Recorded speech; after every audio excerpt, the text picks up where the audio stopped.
Seorang sahabat waktu itu datang kepada Rasulullah SAW. Ya Rasulullah, kami ini dagang untungnya kecil, sedangkan orang-orang Yahudi dagang untungnya besar. Sama-sama di Madinah nih. Nabi kaget, kok bisa begitu? Barangnya sama, sama katanya. Kok bisa orang Yahudi untungnya gede, kalian untungnya kecil? Para sahabat menjawab, kami kalau dagang ngikutin cara mau berdagang ya Rasul. Rasul tambah kaget lagi lah. Bagaimana caranya? Kami kalau dagang jujur.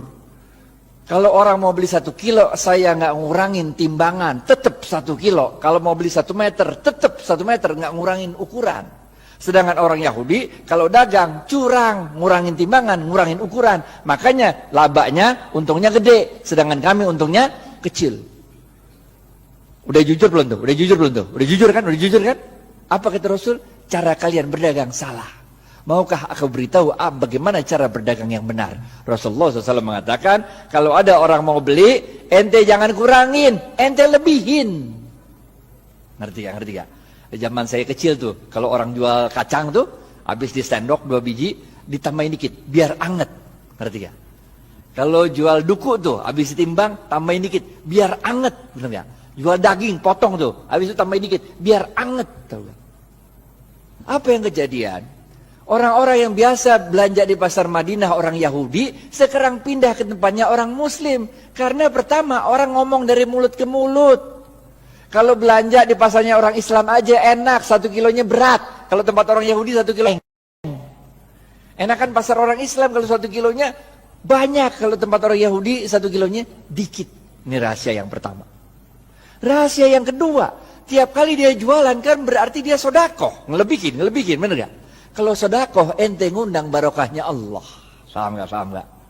Jadi Bapak Ibu sekalian, ini kita tarik 2 pelajaran penting. Yang pertama, kalau bisnis jangan curang. Ngapain bisnis curang? Bener gak?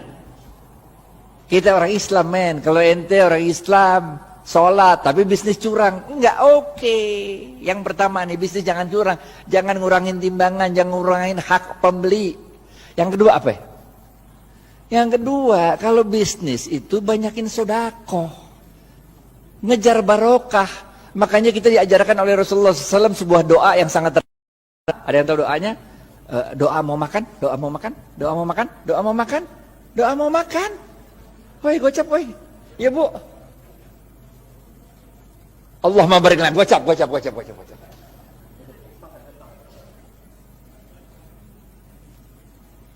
Makanya kita diajarkan oleh Rasulullah SAW, Allahumma barik lana fima rozaqtana wa qina azabannar.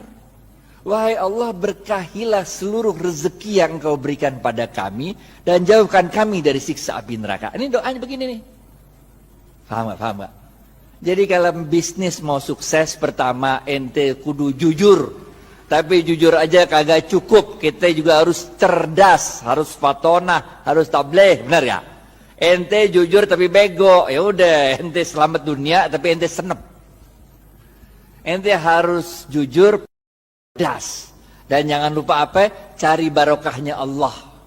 Karena Rasulullah SAW mengatakan dalam sebuah hadis, bapak-bapak nggak ada yang nunjuk nih, gocap. Khairun nas anfa'uhum, gocap. Ini dari Ustadz nih, halal atau ibah nih.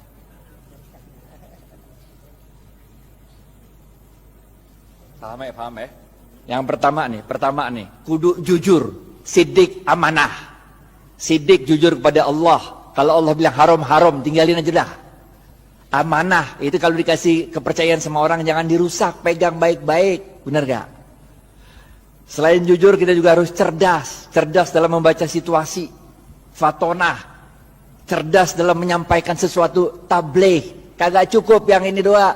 Yang ketiga, benar gak? Jujur, cerdas. Yang ketiga, cari barokahnya Allah. Khairun nas anfa'uhum linnas. Sebaik-baik manusia adalah yang paling banyak memberi manfaat bagi manusia lain. Ngapain kayak sendirian, nggak asik walaupun halal. Ngerti gak?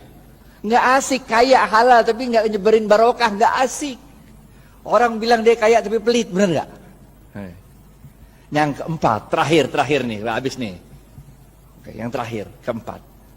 Jangan lupa Rasulullah SAW bersabda, man lam yashkurin nas.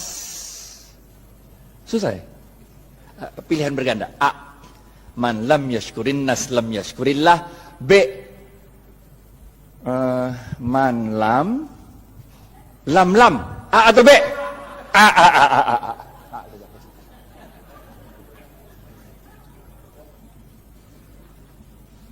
Ingat Bapak Ibu sekalian, kita ini bukan Rasul, bukan Nabi. Kalau Rasul sama Nabi ada masalah, doa dikit, Allah kirim pertolongan pakai malaikat. Ya kan, ya kan? Nabi Musa, depan laut, belakang Fir'aun. Masalah kan? Doa dikit, laut merah kebuka, jalan baik-baik dah. Bener gak? Fir'aun ngikut dari belakang, doa lagi dikit, ketutup laut merah, mati Fir'aun. Bener gak?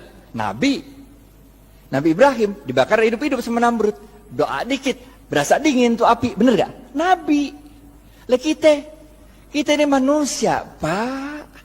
Coba aja ibu pulang ntar, coba bakar tangan kalau nggak gosong, bener gak? Caranya Allah nolongin kita dengan menggerakkan makhluk-makhluknya untuk nolong kita. Itu sebabnya man lam yashkurin nas lam yashkurillah. Siapa-siapa yang tidak dapat berterima kasih pada manusia, pada hakikatnya dia tidak bersyukur kepada Allah. Nih nomor 4. Ente sukses bisnis, ente jangan merasa sukses itu karena diri ente, tapi karena Allah menggerakkan makhluk-makhluknya supaya kita sukses. Emang bisa hidup sendirian? Emang saya bisa nyampe Al-Azhar kalau kagak ada supir yang nganterin kemari?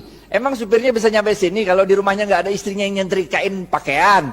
Emang mobil bisa jalan sendiri kalau nggak ada yang jual bensin? Bener gak?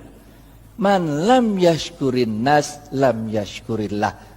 Kesimpulan, habis waktunya nih. Yang pertama, oke? Jangan lupa jujur. Jujur penting. Ada 2 jenis jujur. Kepada Allah namanya siddiq, kepada manusia namanya amanah. 2, cerdas. Ada 2 jenis cerdas. Yang pertama, fatonah, faham memahami situasi. Yang kedua, tabligh, pandai untuk meyakinkan orang lain.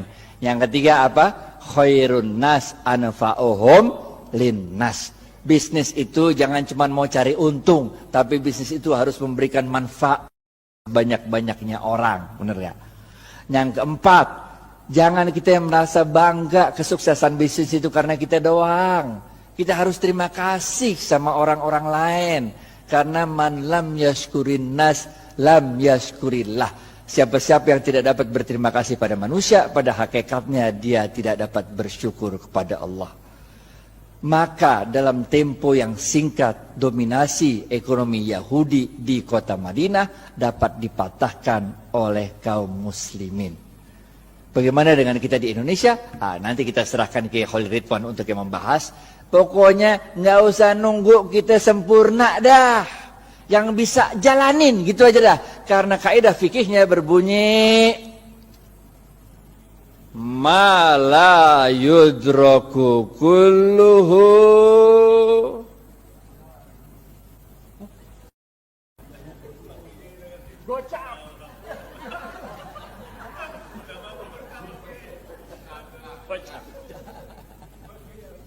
ma la yudraku kulluhu la yudraku kulluh. Kalau engkau tidak dapat melakukan kebaikan itu 100%, jangan engkau tinggalkan kebaikan itu 100%. Jangan nunggu sempurna baru kita lakukan. Lakuin dulu. Nggak usah nunggu tajwid, makhraj sama tahsinnya benar. Nggak usah. Sholat aja sholat. Nggak usah nunggu kita sempurna baru kita jalan. Nggak usah. Jalanin aja dulu dah. Karena dalam sebuah hadis qudsi Allah mengatakan, amalkan apa yang engkau ketahui, niscaya akan aku beritahu apa yang tidak engkau ketahui. Jalanin aja. Jalanin. Karena barokah fil harokah. Barokah itu adanya dalam harokah, dalam pergerakan. Jalanin aja kayak Siti Hajar lari dari Safa ke Marwah, bener gak? Itu kan lucu, coba dari Safa Marwah lari-lari 7 kali bolak-balik, kagak ada air, bener gak? Yang nemuin air siapa? Ismail. Yang capek lari siapa? Hajar. Nggak penting men siapa yang nemuin air, bener gak? Yang penting inna sofa wal marwata min sa'airillah. dicatat sama Allah. Usahanya Hajar itu dicatat sebagai min sya'airillah, tanda-tanda kebesaran Allah. Nggak penting kalau kita usaha tuh, bahwa kehebatan usaha kita itu dinikmati oleh kita, nggak penting. Bahkan ketika besok pun mau kiamat, kalau punya bibit lu tanam. Ngerti ya? Terima kasih banyak.